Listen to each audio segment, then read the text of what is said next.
Mummy से पूछता हूँ कि माँ मुझे ये बताओ कि मैंने माँ पे बहुत कविताएं पढ़ी, बाप ने क्यों नहीं पढ़ी? तो माँ ने मुझे क्या जवाब दिया था वो सुनिए। उसे मैंने पंक्तियों में लिखा है, बड़े प्यार से माँ जो की बच्चों को तराशा करती है, बड़े प्यार से माँ जो की बच्चों को तराशा करती है, वो बीवी रहकर शौहर में खुद बात तलाशा करती है, वो बीवी रहकर शौहर में खुद बात तलाशा करती है, बड़े प्यार से माँ जो की बच्चों को तलाशा करती है।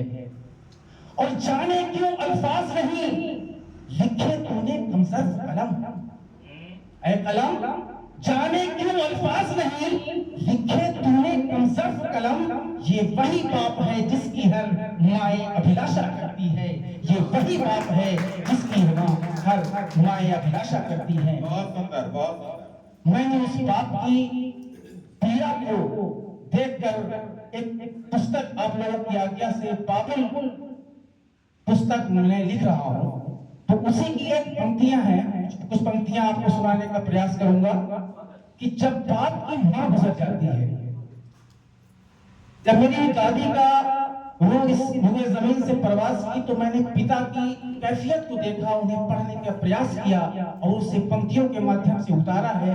आप लोगों के साथ भी ऐसा हुआ होगा, जिनके साथ नहीं हुआ है वो बहुत किस्मत वाले हैं। इसे दिल की गहराइयों से सुनिए, क्योंकि जब मैंने इसे लिखा तो मैं 3 घंटे हो गया था। बाप होता भी है तो फिर आवाजें नहीं आती। सभी पिता तुल्य साहित्यकारों के आगे मैं पढ़ूंगा, बाप होता भी है तो फिर आवाजें नहीं आती, एक उम्र में जब उसे मां बहलाने नहीं आती। बाप होता भी है तो फिर आवाजें नहीं आती, एक उम्र में जब उसे मां बहलाने नहीं आती। ये वही बच्चा है जो तेरी नजर में है बड़ा, ये वही बच्चा है जो तेरी नजर में है बड़ा, फर्क इतना है कि बस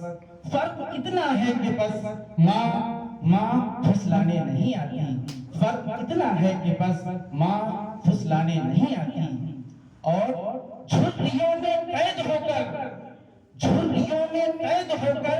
ये भी है मासूम को, झुर्रियों में कैद होकर ये भी है मासूम को, आज उसके गाल बस माँ सहलाने नहीं आती, आज उसके गाल बस माँ सहलाने नहीं आती।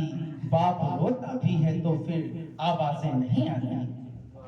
और आज भी चिल्ला के रोने का तो मन उसका भी है, आज भी चिल्ला के रोने का तो मन उसका भी है, पर उसे मालूम है माँ छपटाने नहीं आती, पर उसे मालूम है माँ छपटाने नहीं आती। बाप होता भी है तो फिर आवाजें नहीं आती। और मैंने दुआ की उस भगवान से, उस ईश्वर से, उस खुदा से, या इलाही माफ कर दे उसके गुनाहों को जरा, या इलाही, या खुदा, या भगवान माफ कर दे उसके गुनाहों को जरा, गलतियों पर अब उसे माँ समझाने नहीं आती, गलतियों पर अब उसे माँ समझाने नहीं आती। बाप रोता भी है तो फिर आवाजें नहीं आती। बहुत सुंदर भाई, बहुत सुंदर। पिता को समर्पित सुंदर पंक्तियां। और इसके बाद